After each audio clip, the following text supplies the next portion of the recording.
I tell you, for October, this is amazing weather. It seems to me last year, October 14th, we finally turned on the heater.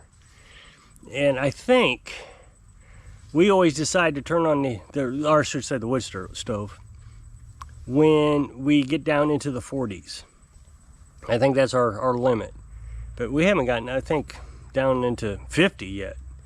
And here we are, October 2nd or so, 3rd, 4th, I don't know.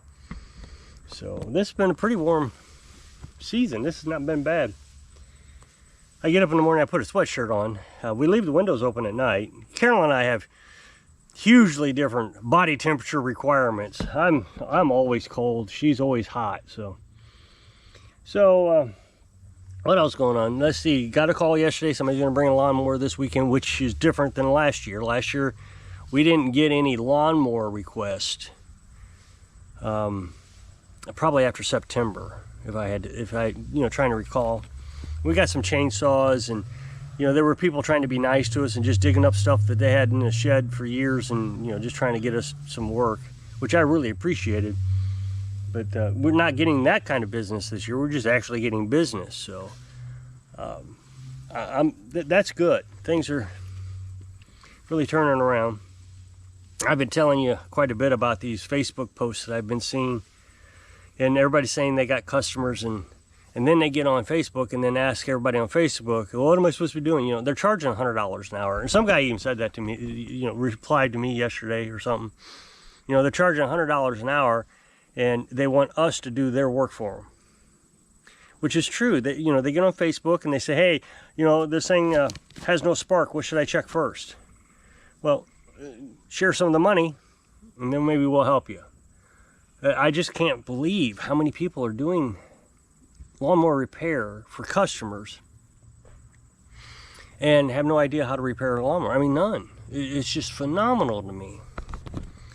There was one today, and he said, so I went over to a customer's place. I guess he's a mobile mechanic, and he's got a Facebook page of all his mechanics and stuff. So you just click it and went right over his Facebook page.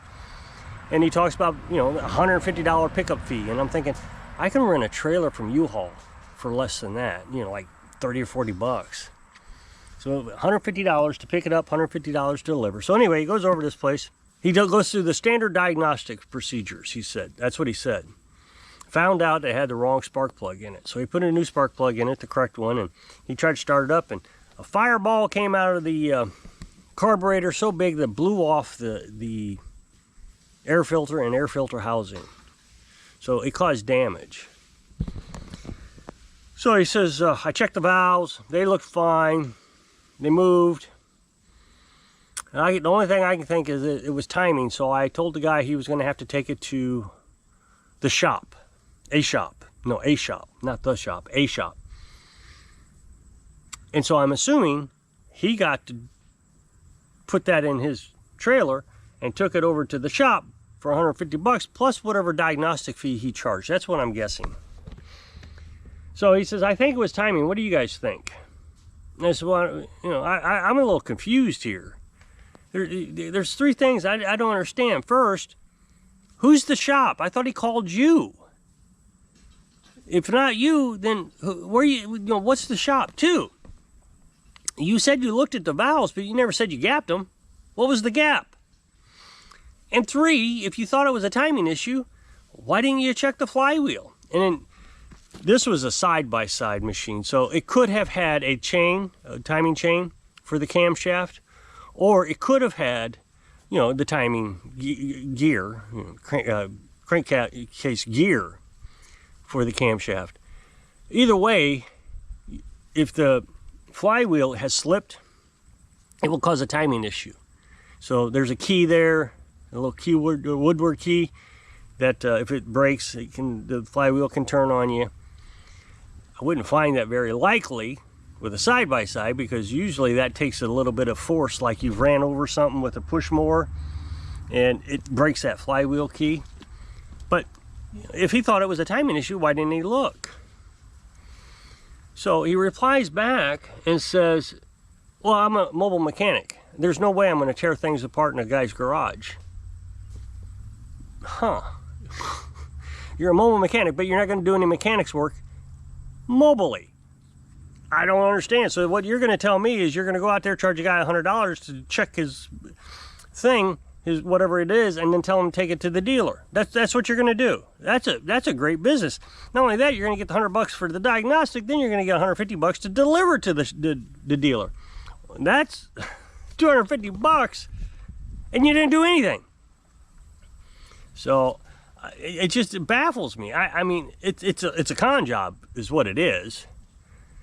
So, you know, I tell you this all the time. I really try to do a good job in repairing mowers because I don't want to ruin my reputation. The other day, we had a mower here, and the guy put diesel fuel in the mower. It happens. I've heard about it a lot in my life, seen it a couple times, you know, the wrong gas. I mean, you see chainsaws and weed eaters all the time, they put the wrong gas. It's supposed to be 2-cycle mix. They put regular gas in it, so it happens. The difference between a chainsaw with the wrong gas and a lawnmower with the wrong gas, diesel, is it's just going to smoke a lot and or not run. Well, he said when last time he drove it, it just smoked a lot. So he was prepared to replace the engine. But then his son went out to look at it and it wouldn't start. My guess is it sat for a while because there's probably I know there was half gas, half diesel in it, and that gas went bad.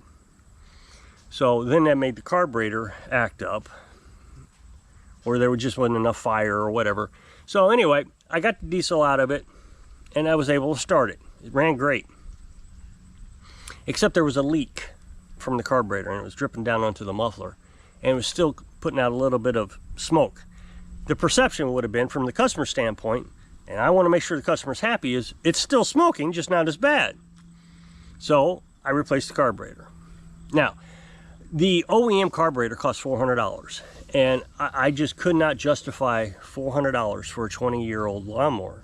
I just couldn't justify it. I just thought, there's no way he's going to pay it. So I bought an aftermarket carburetor. So, when you start it up, just like the Beast surges. So, even my brand new John Deere, it will surge when you first start it up. And what it is the fuel-gas ratio is not correct for that engine temperature. So when it warms up, the engine temperature is going to be better for the fuel gas air ratio. So in order to compensate for this surging, especially on the Beast, because they use the Beast a lot in the winter, so it takes a long time for it to warm up in the winter, is you just pull the choke out. It actually says that on the starting instructions on the mower, right down there by your feet, to leave the choke open under 50 degrees, I think. Or, close the choke when it's under 50 degrees until it warms up. Because it's getting too much air. So the Beast is getting too much air. Well, on this mower, it's just the opposite. It's getting too much fuel. And so what's happening is you get a little bit of sputtering, a little bit, and then the rest of the fuel gets put into the muffler, and it sounds like a popping sound. Wow, wow. It's nothing serious. It's an aftermarket carburetor. There is an adjustment on it, but I didn't want to adjust it too much because it was running pretty good. And the other thing is I wasn't able to adjust it fast enough while it was cold. So, but the problem is the warming process takes a few seconds. I mean, it's a good minute. And it's like, wow, is this thing ever going to stop popping? And it's nerve-wracking. But once it warms up, it runs fine. Also, if you turn the mower on, that little popping sound goes away. And the reason it goes away is because now the engine requires more gasoline. It either needs to warm up so the engine will help burn off that excess fuel, or it needs the mower running so the extra RPMs in the mower, not extra RPMs, that's wrong, it's needing more fuel to power the blades. So that little bit of extra fuel is being burned off, powering the blades. So I didn't do any adjustments because I felt like it's just a warming thing. And a lot of lawnmowers, including a brand new John Deere, well, it's not brand new, but it's got 60 hours on it, but it's done ever since it's new, needs a warming up period. So when the customer came over, it sounds bad, don't get me wrong, it sounds terrible until it warms up. Worse than the Beast. The Beast sounds bad, I don't like it. but at least you can pull that choke out and it goes away. With this mower that I repaired, it didn't go away. So when the customer came, I started up, ran it across the street, put it in his trailer, and you could see like the concerned look on his face that it was making this noise. And I said, it's no big deal. As soon as it warms up, that sound will go away. If you turn the mower, which I did it over here so he could hear. You know, he was standing across the street. So I turned the mower while it was sitting over here so he could hear that it settled out when the mower was on. Because I intended to explain to him, or if you turn the mower on, that sound will go away. And he said, oh, okay.